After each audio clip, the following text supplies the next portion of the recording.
Bom dia, olá, ou boa tarde, né? Depende do horário que você está vendo essa aula. Eu venho para ministrar a última aula minha sobre este livro Tudo Entregarei, que tem sido uma bênção na nossa vida. E por que a última aula minha neste livro? Porque vocês já devem ter percebido que a nossa amada professora Bia não tem dado as aulas por conta do casamento dela, né? E aí a gente está com alguns professores convidados que eles ainda continuarão com as lições que restam e que ainda não foram passadas para vocês neste livro, né? Tudo Entregarei. Hoje, o tema que eu trago para vocês é um tema bem interessante. Como sempre, esse livro trouxe vários temas interessantes. Eu diria que eu, particularmente, aprendi muito com esse tema, assim também como aprendi muito com o tema da aula passada. Se você não assistiu, é uma aula assim que não dá para perder, que é para a gente entender se a gente é um crente observador, né? Se a gente é um crente que está envolvido ou se nós somos crentes comprometidos. É muito importante a gente compreender qual tem sido a nossa postura diante do reino de Deus. E a lição que eu trago hoje é a lição 12. Imposto ou ato de culto? E aí? Imposto ou ato de culto? Eu, normalmente, antes de iniciar a gravação, eu faço uma oração ao Senhor. E eu vou te pedir, enquanto aluno ou enquanto ouvinte desta aula, que antes de você continuar nessa aula, que você dê um pause aí no vídeo e que faça uma oração, para que o Senhor possa falar ao seu coração sobre este assunto, que é um assunto bem delicado e assim, que traz muita polêmica para os nossos dias atuais, né? A questão do dízimo. Vai falar de dízimo? Nossa, sim, nós vamos falar de dízimo e de como nós podemos prestar, né, uma situação de louvor, de culto, de obediência a Deus através das nossas ações, né? Eu acho que essa lição me ensinou demais e eu espero que ensine a você também. Tá bom? Vamos lá. Uma pergunta, né? O crente, ele dá o dízimo ou ele entrega o dízimo? O que você acha? O crente dá o dízimo ou ele entrega o dízimo? Pensa aí. O dízimo é uma questão de obediência ou é uma questão de fé? Como você entende isso? Né? Você está obedecendo ou você está agindo por fé? Por que muitos crentes não entregam o dízimo? Por quê? O que acontece? Eu não tenho um salário. Como que eu vou entregar o dízimo? Né? Eu não tenho um salário, eu não recebo nada. Como eu posso dar o dízimo? Na verdade, o dízimo ele é um dos temas mais controversos da fé cristã. Alguns vão defender que o dízimo ficou no Antigo Testamento e que agora a gente vive pela graça, não tem que cumprir com esta obrigação, né? E aí vai defender diversas linhas, mas sempre batendo de que isso foi dado para os judeus, que isso não é para os cristãos e que a gente não precisa se preocupar com isso. Mas a questão é, uma vez que nós entendemos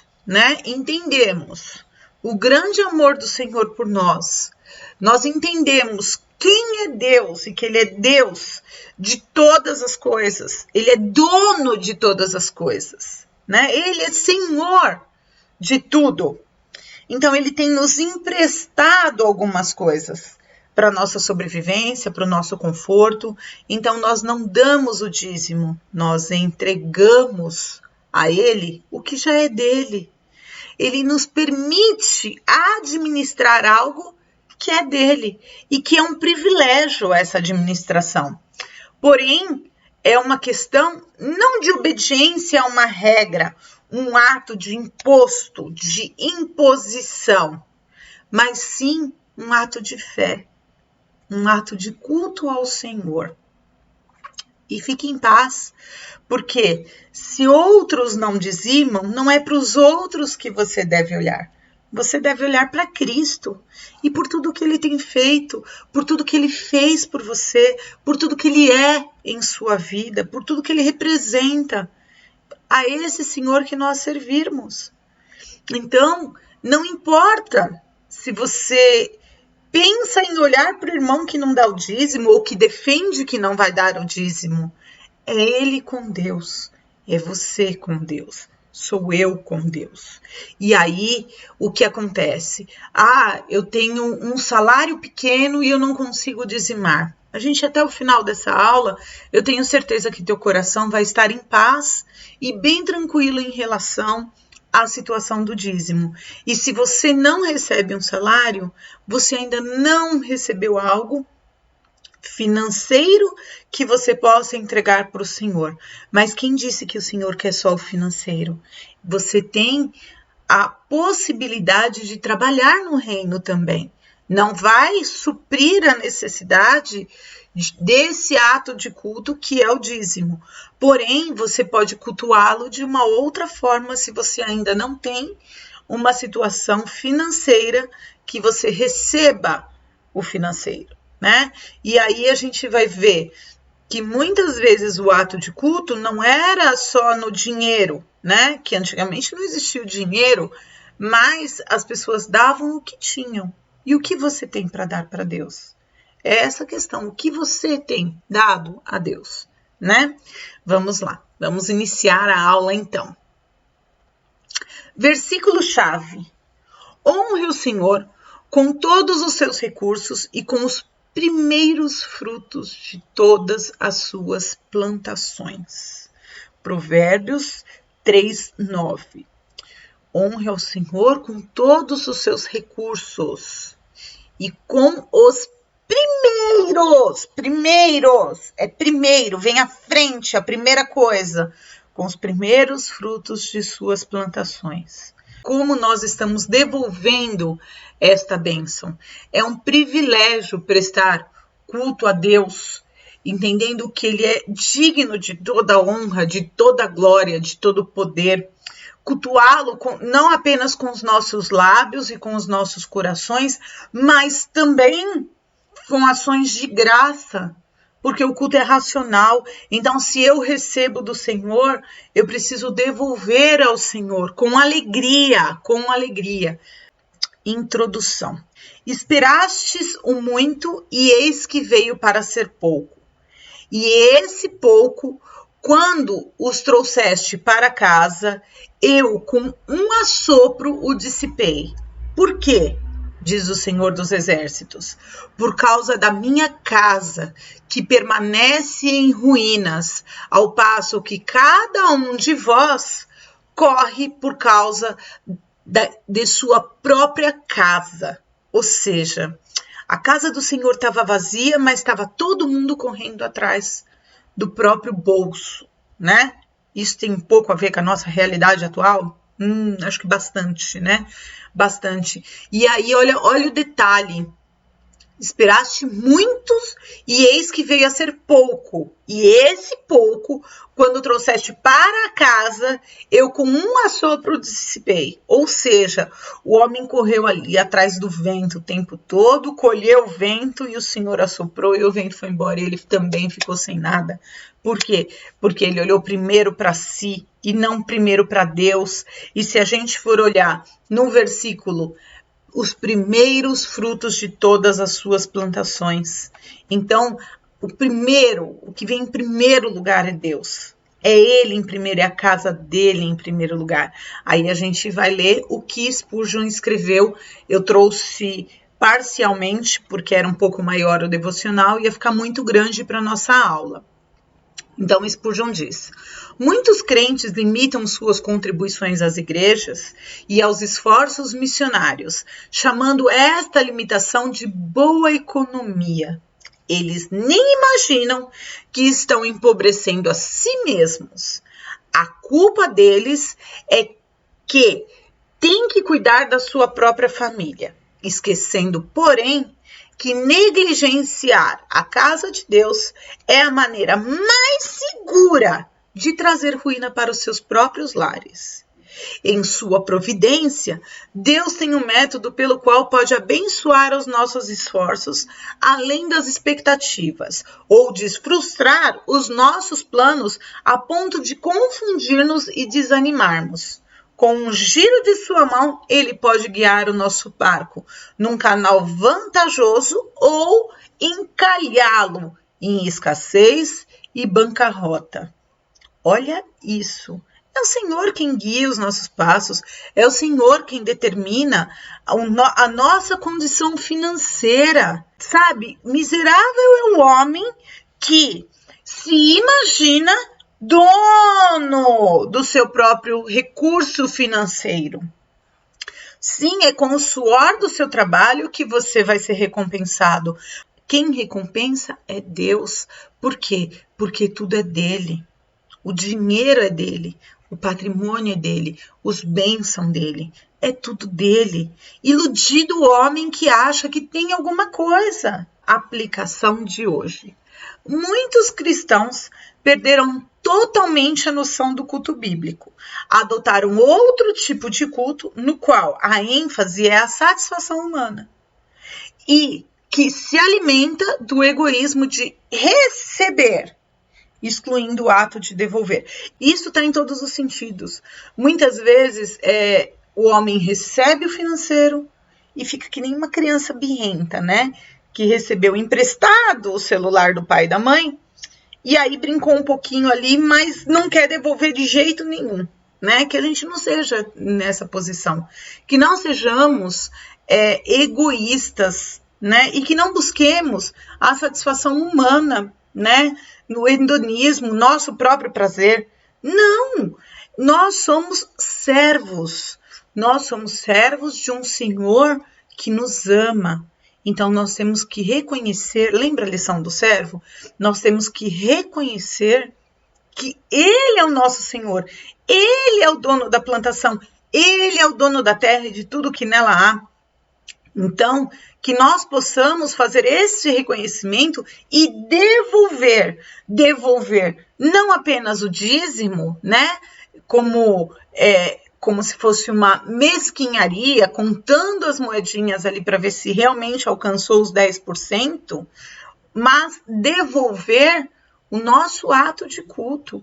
Muitas vezes hoje os cristãos vão à igreja para receber o culto e não para prestar um culto ao Senhor por tudo que Ele é. A Bíblia diz em Atos 20:35b, mais aventurado é dar do que receber.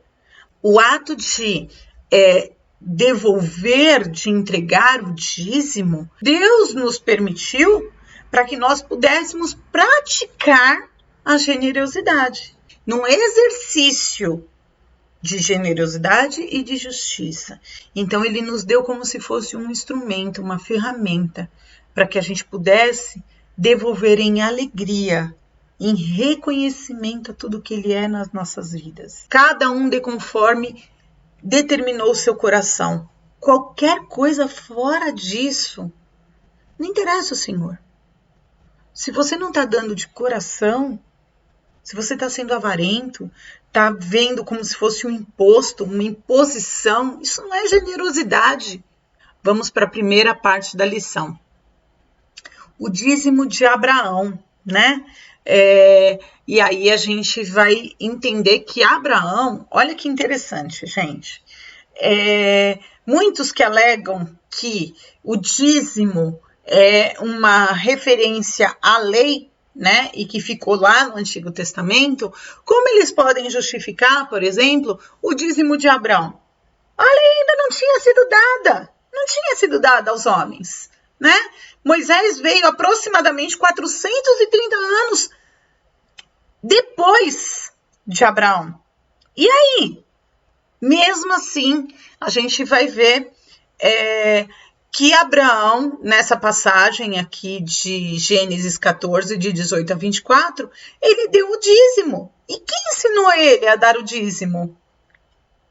Né?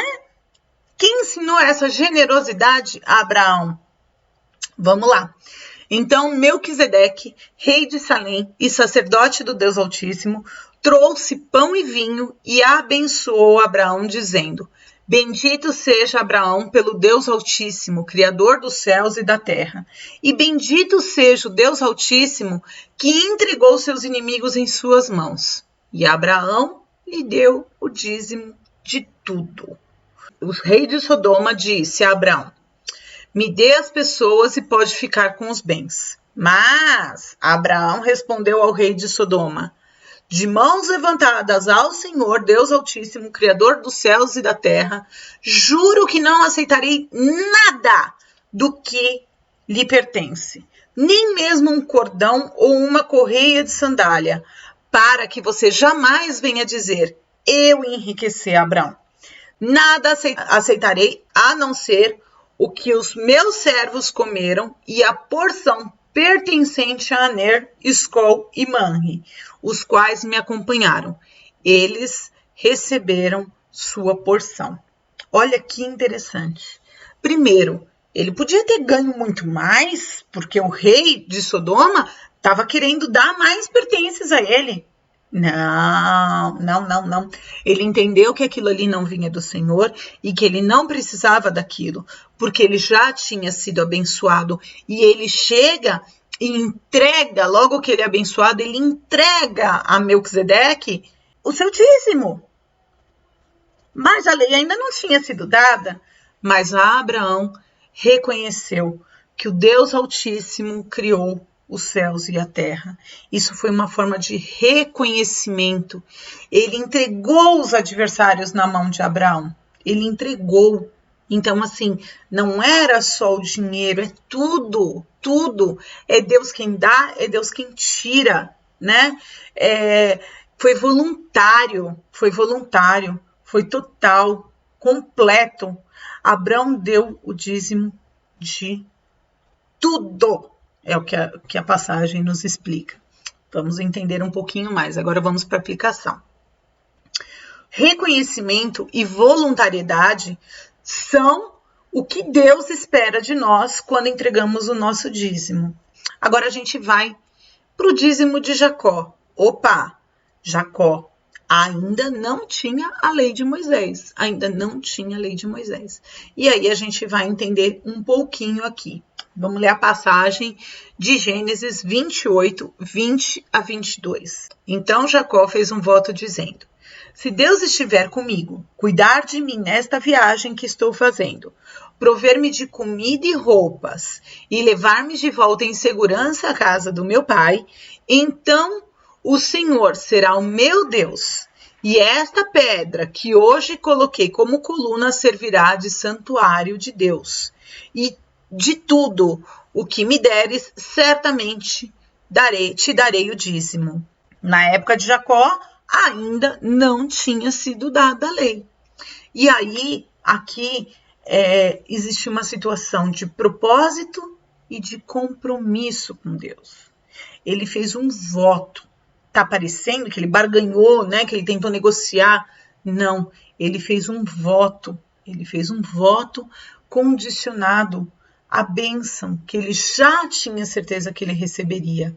Ele estava fugindo, né? Ele estava numa situação de fuga nessa passagem. E assim, ele estava cansado, aflito. Então ele usou de sinceridade, né? Ele valorizou o relacionamento com Deus e colocou uma base ali, determinou um voto e estipulou uma dependência total e exclusiva de Deus. Total e exclusiva. Ele fez um voto associado a um ato de culto. Ele mostra a dependência dele, mas ele manifesta o propósito dele a partir dessa bênção que ele está pedindo. Então ele coloca que Deus seria exclusivo na vida dele, assim como ele já é em nossas, que a casa de Deus ali seria erguida, então ele colocou um ponto onde a casa do Senhor seria erguida e determina que ele daria o dízimo de absolutamente tudo. Então, assim, ele reconhece que era necessário que ele devolvesse também algo para o Senhor, de tudo que ele estava recebendo. Um voto de reconhecimento de quem poderia abençoá-lo e de quem deveria ser enaltecido a partir, né, daquela situação que ele estava vivendo de aflição. Vamos lá, então vamos para a aplicação disso. Muitas vezes somos infiéis por faltarem em nós propósitos e compromissos no relacionamento com Deus. Vamos lá, a gente vai agora o dízimo incorporado à lei. E aí agora a gente vai entrar literalmente em Levítico, que daí a gente já vai para os termos da lei e vamos entender como foi dada a lei de Deus, né? Todos os dízimos da terra, seja dos cereais, seja das frutas, das árvores, pertencem ao Senhor. São consagrados ao Senhor. Se um homem desejar resgatar parte do seu dízimo, terá que acrescentar 1/5 ao seu valor. O dízimo dos seus rebanhos, 1 de cada 10 animais que passarem por baixo da vara do pastor, será consagrado ao Senhor. O dono não poderá retirar os bons dentre os ruins, nem fazer qualquer troca. Se fizer alguma troca, tanto o animal quanto o substituído se tornarão consagrados e não poderão ser resgatados. São esses os mandamentos que o Senhor ordenou a Moisés no Monte Sinai para os israelitas. Levítico 27, 30 a 34. Aqui foi uma ordem de Deus. Foi uma lei que era necessário que fosse cumprida. O dízimo era uma ordem de Deus. Hoje nós vivemos em amor. Nós não precisamos ser ordenados a fazer algo. É reconhecimento, é compromisso nosso com Ele. E aí a gente vai entender um pouquinho o dízimo, qual era o propósito desse dízimo. Aí está ali em Números 18, de 20. Eu peguei 20 e 21, não peguei a 32 porque era muito longo, mas depois, se você tiver um tempinho, lê até o final. Disse ainda o Senhor a Arão: você não terá herança na terra deles, nem terá porção entre eles. Eu sou a sua porção e a sua herança entre os israelitas. Dou aos levitas todos os dízimos em Israel como retribuição pelo trabalho que fazem ao servirem na tenda do encontro. Ou seja, o dízimo ali no Antigo Testamento, ele servia para o sustento dos levitas. Mudou alguma coisa? A casa do Senhor, né? As igrejas, elas precisam ser sustentadas. Sem o recurso financeiro, é impossível. Ela necessita, né, ser sustentada. E de que forma ela é sustentada? Através dos dízimos e ofertas. É através dos dízimos e ofertas. E esse dízimo e oferta, ele tem que vir com alegria, não como se fosse um imposto. É um ato de culto, não uma sensação de obrigação. Quando você tem a sensação de obrigação, já é rebeldia. Por quê? Porque o Senhor, ele quer que você olhe para Ele primeiro, antes de ficar contando moedas. O objetivo não é esse. Quem faz isso não agrada a Deus. O dízimo era também destinado às viúvas pobres. Então, ele sempre foi uma ferramenta de generosidade, mas também de sustento da obra do Senhor. E aí a gente vai compreender que o dízimo ele foi dado como um mandamento naquela época, uma ordem, porque senão toda a tribo de Levi não teria o sustento, né? Era enorme a tribo de Levi. O objetivo não era uma troca, era a ideia de comunhão com Deus e a possibilidade de prosperar em todas as áreas, mas em gratidão, em generosidade. Vamos para a aplicação. O dízimo era a herança dos levitas para que pudessem se dedicar integralmente à ministração no tabernáculo ou templo. Estamos oferecendo sustento digno àqueles que ministram a palavra para nós, né? E aí, como tem sido isso? A gente vai entender agora o dízimo no Novo Testamento, que Jesus vai falar aos fariseus. Então está em Mateus 23, 23. Ai de vocês, mestres da lei e fariseus hipócritas. Vocês dão o dízimo da hortelã, do endro e do cominho, mas têm negligenciado os preceitos mais importantes da lei: justiça, misericórdia e fidelidade. Vocês devem praticar justiça, misericórdia e fidelidade sem omitir aquelas, ou seja, sem omitir o dízimo. Ele não estava acusando os fariseus por eles serem dizimistas, não. Ele estava querendo organizar a ideia, colocar, os pingos nos is, reconhecer que é Deus quem faz prosperar ou é Deus quem faz derrubar, né? E o dízimo não é realmente a coisa mais importante do nosso relacionamento com Deus. Ele não é a coisa mais fundamental. Jesus Cristo quer o nosso coração. Ele mostra que justiça, misericórdia e fé você deve praticar. Essas são as mais importantes. Mas você não deve deixar de dar o dízimo. Por quê? Porque o dízimo é uma situação de generosidade. E um coração misericordioso vai querer praticar a generosidade. É questão de justiça, é você reconhecer que Deus é o Senhor, né? E o dono de tudo. Então é justo, é correto que nós, enquanto servos de Cristo, devolvamos algo para Deus. E é uma questão de fé, de confiar, de que não vai nos faltar absolutamente nada. Por quê? Porque o Senhor é quem nos abençoa. Então é uma prática da fé também. É um ato de culto e é uma prática de fé. A gente vai ler lá em Malaquias 3:10. Tragam o dízimo todo ao depósito do templo, para que haja alimento em minha casa.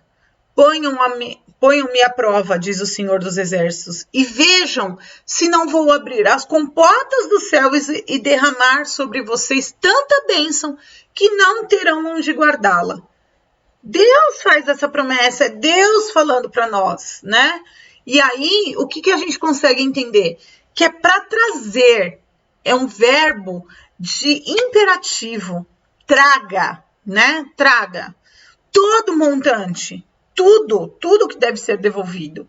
É triste quando as pessoas falam assim, tem que ser 10% mesmo? Gente, que seja 50%. Quanto o teu coração vai dar em alegria? Se não é para dar em alegria, não dê. Não dê, porque você não entendeu nada, não entendeu que é tudo do Senhor. E aí, qual é a finalidade do dízimo? A finalidade é o sustento do trabalho do Senhor, para que haja mantimento em minha casa. E a promessa de Deus, pela fidelidade, é que Ele abrirá as janelas dos céus e derramará bênçãos sem medidas. Então agora eu vou dar o dízimo, porque daí eu vou receber de volta. O Senhor Jesus conhece os nossos corações e as nossas intenções. Se não é para dar em generosidade, de um coração misericordioso, como um ato de justiça, de reconhecer que Ele é dono de tudo, de fé, como um culto, melhor não dar. Melhor não dar. Agora, se você compreendeu tudo isso, vai dar em alegria. Por quê? Porque compreende que é dele, por ele e para ele são todas as coisas. Aí sim, aí o seu coração está alegre e você vai dar com alegria. E você não vai se preocupar se é 5%, se é 10%, se é 50%. Até mais. Por quê? Porque você sabe que Deus te abençoou e que você pode dar com alegria. E mesmo se Ele ainda não te abençoou com a quantia que você imagina que era o justo, fique em paz.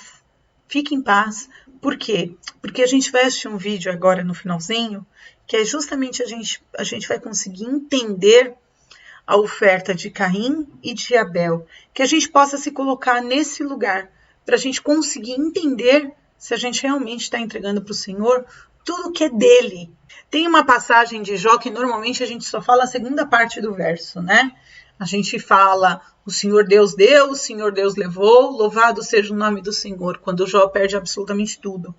Mas a primeira parte do versículo, Jó 1, 21, diz, saí nu do ventre da minha mãe e nu partirei.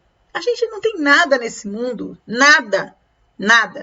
Os óculos, a blusa, o notebook, a casa, nada é meu. Nada, absolutamente nada. Eu vim nu e nu eu retornarei. Por quê? Porque a gente não traz nada para esse mundo e a gente também não tem como levar. Então, que a gente tenha a compreensão de que tudo que a gente recebe durante a caminhada foi Deus quem nos deu, né? Olhe para Cristo, olhe para Ele. É para Ele que a gente tem que olhar e não ficar julgando o que os homens estão ou não fazendo com o dízimo que você entregou, né? Cabe a cada um dos homens, né, da administração de uma igreja, estarem debaixo do temor do Senhor, porque são eles com Deus. A tua parte você já fez. É Deus quem está vendo o que você está fazendo. E assim, o seu compromisso é com o Pai, pelo que Ele é, e não com uma situação de instituição. É necessário haver mantimento em minha casa. Que assim seja, que você mantenha com alegria. E aí a conclusão do estudo é: o estudo dessa lição proporcionou-nos uma profunda avaliação quanto às ofertas e dízimos que levamos à casa do Senhor. Vamos, então, recebê-los com humildade, amor e dependência do Espírito Santo, que nos despertará a fim de sermos mais responsáveis com o dinheiro e bens que Deus nos dá, com o propósito de usá-los para o louvor de sua glória. Que assim seja. Eu vou passar um vídeo agora na finalização e a aula já fica encerrada por aqui. Que Deus abençoe, que o seu coração esteja em paz, mas que tudo que você faça para o Senhor, que você faça com alegria, porque a imposição não é assim que Ele deseja. Ele não deseja impor algo sobre você. O jugo dele é leve, mas existe a situação de um coração rendido a Ele, reconhecê-lo como o Senhor de todas as coisas, inclusive do dinheiro, né? Que nós possamos olhar o que nós temos colocado no trono do nosso coração e buscar, né? Em primeiro lugar, a justiça de Deus, porque todas as coisas nos serão acrescentadas. A gente precisa descansar no Senhor, nesse sentido.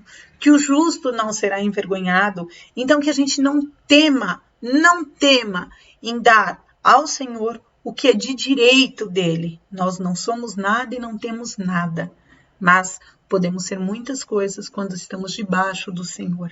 Que nos permitamos ser usados por Ele, inclusive para abençoar a casa de Deus. Deus abençoe vocês, meus queridos. Fiquem com Deus e eu estou morrendo de saudades.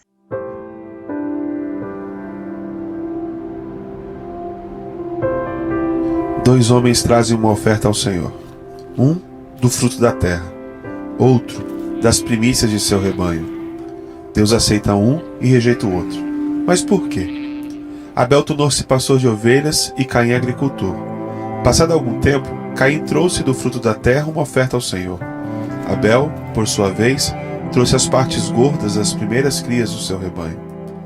A palavra nos diz claramente que a oferta que Abel trouxe eram as primícias de seu rebanho. Mas não diz que Caim trouxe as primícias de sua colheita. Diz simplesmente, passado algum tempo, Caim trouxe do fruto da terra uma oferta ao Senhor. Caim cultivou a terra e com o tempo juntou o suficiente para trazer uma oferta. Era uma oferta nos termos de Caim. Deus aceitou a oferta de Abel porque foram as primeiras crias de seu rebanho. A oferta de Caim foi rejeitada porque não eram as primeiras colheitas. Dar a Deus as primícias requer fé. Quando nasce o primeiro cordeiro de um rebanho, não é possível saber quantos mais cordeiros aquele rebanho irá produzir. Mas Abel deu a primeira cria de seu rebanho por fé, enquanto Caim primeiro se certificou que teria o suficiente antes de ofertar a Deus. Muitos de nós tratam a Deus da mesma maneira que Caim. Nos certificamos que temos dinheiro suficiente para depois ver se existe alguma sobra para dar a Deus. Quando ofertamos das sobras, Deus não pode aceitar nossa oferta, porque não são nossas primícias. Outras histórias enfatizam essa verdade. Quando da queda de Jericó, o Senhor deu instruções muito claras que os israelitas não deveriam reter nenhum dos despojos da guerra. Tudo aquilo era dele, declarou o Senhor. Jericó pertencia ao Senhor porque era a primeira cidade conquistada na terra prometida. Era a primícia. Deus reteve sua bênção de Israel porque o homem tomou dos despojos da guerra para ele. As primícias pertencem a Deus, somente a Deus. Existia muito mais em jogo do que dinheiro quando Abraão ofereceu seu primeiro filho, Isaque. Quando Deus pediu Isaque, Abraão não esperou ter outros 10 filhos antes de ofertar. Abraão deu o primeiro quando Isaque ainda era o único que tinha. Abraão tinha apenas as promessas de mais filhos. Foi preciso fé para Abraão oferecer Isaque. Fé que Deus honrou e abençoou. E Deus fez o mesmo por nós. Ele deu suas primícias na forma de seu filho, seu primeiro e único filho, que foi dado a nós enquanto éramos ainda pecadores. Deus nos deu Jesus em fé de que um dia talvez nós dessemos nossa vida a Ele. O presente de seu filho veio antes mesmo da bênção do arrependimento e da salvação. Devemos dar nossas primícias da mesma maneira. Antes mesmo de ver as bênçãos de Deus, nós damos em fé. Dar as primícias de seus recursos diz o seguinte: Senhor, eu reconheço que o Senhor vem em primeiro lugar. Eu te coloco em primeiro lugar na minha vida, e eu confio que o Senhor cuidará de mim.